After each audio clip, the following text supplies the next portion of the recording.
My name is Gus Solomons Jr. Here's how I got to take a solo bow with Martha Graham. The ballet was The Witch of Endor, which premiered in 1965. Martha was playing some biblical The Witch. And my character was the ghost of Samuel, or Samuel, as Martha pronounced it. She wanted my character to be, as she said, an enormous gesture. So, I used my architecture training to use my whole body as the gesture.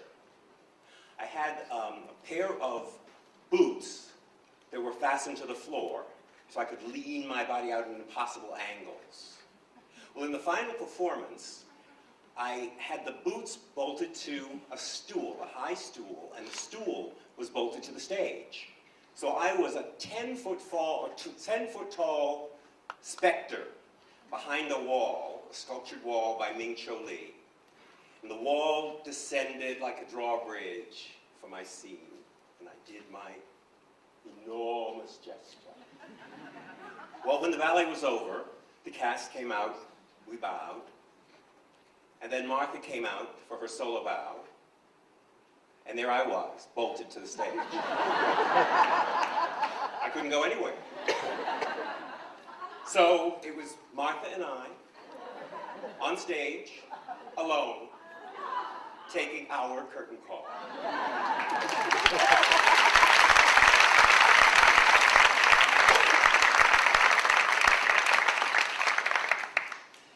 Hello, I'm Peggy Lyman Hayes, and I was a real brat.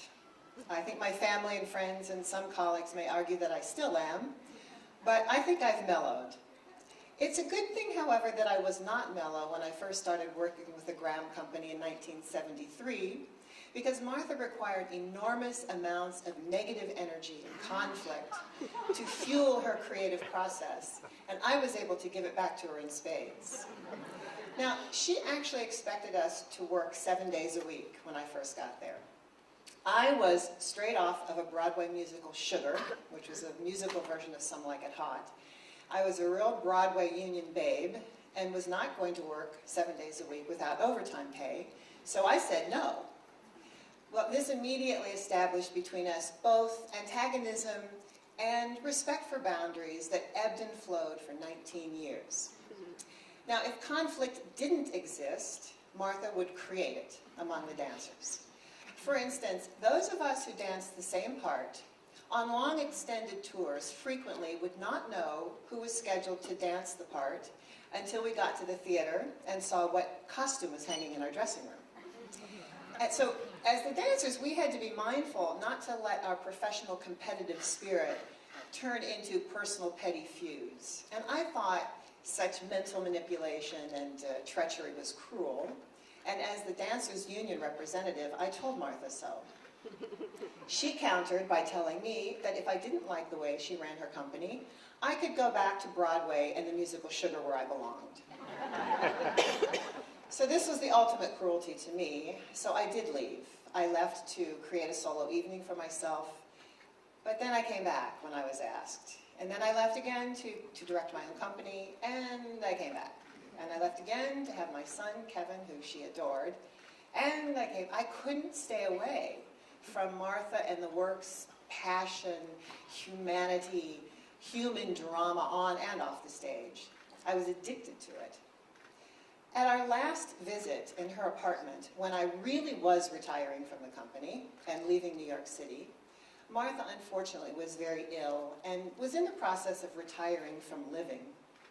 But she was dressed, sitting in her chair. She had her head tipped back, her eyes closed. I wasn't really even sure if she was conscious. But I held her hand, I told her about moving to Connecticut, how happy Kevin was about his new home in the woods. And it was when I spoke about my son Kevin that I knew Martha was with me.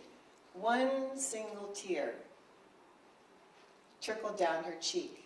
And I knew then that we had ended not with conflict, but we had said goodbye with humanity.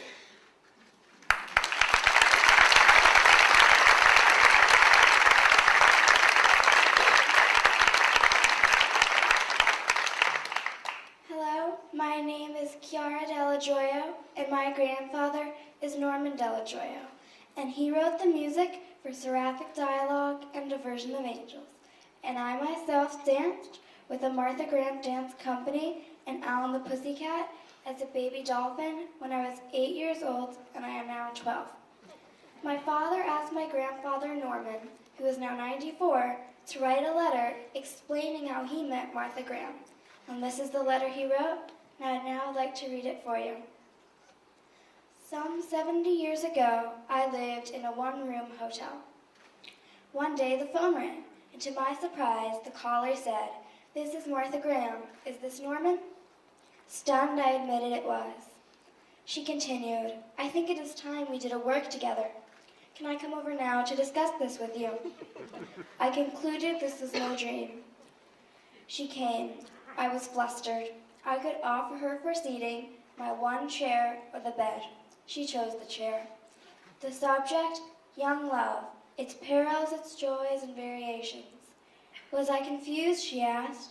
Maybe a little, but I knew I could write her a love letter in sound because I knew and loved her work. It eventually became the score of Diversion of Angels. I might add that Martha never fussed over her scores. She respected the composer's imagination. We all knew a great lady.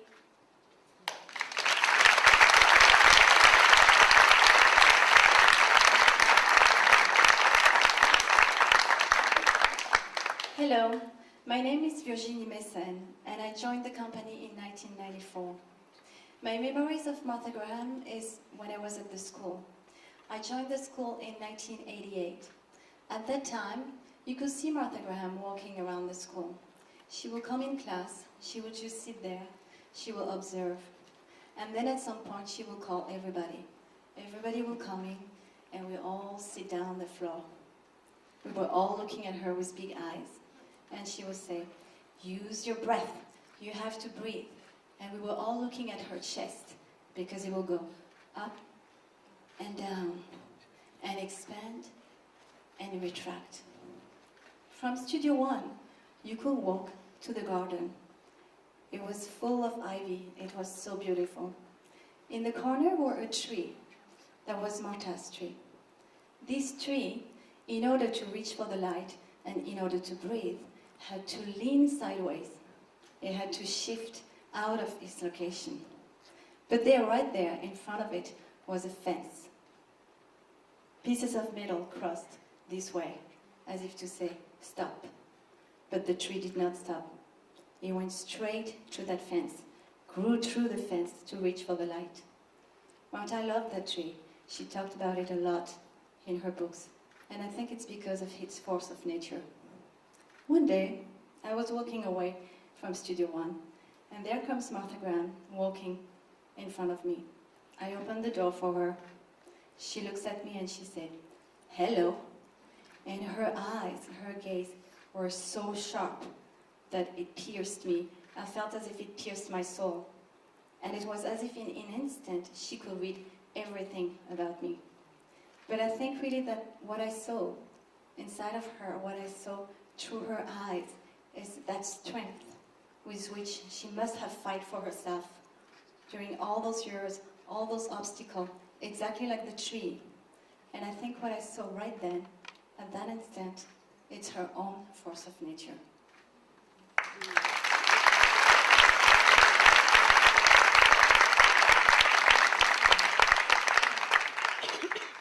Hi, my name is Kevin Predmore. I joined the company in 1991. I was asked to speak about Martha and or my experience with the company, and I've written a short essay that I'm going to read for you. Aside from a few times in the studio and passing her as she was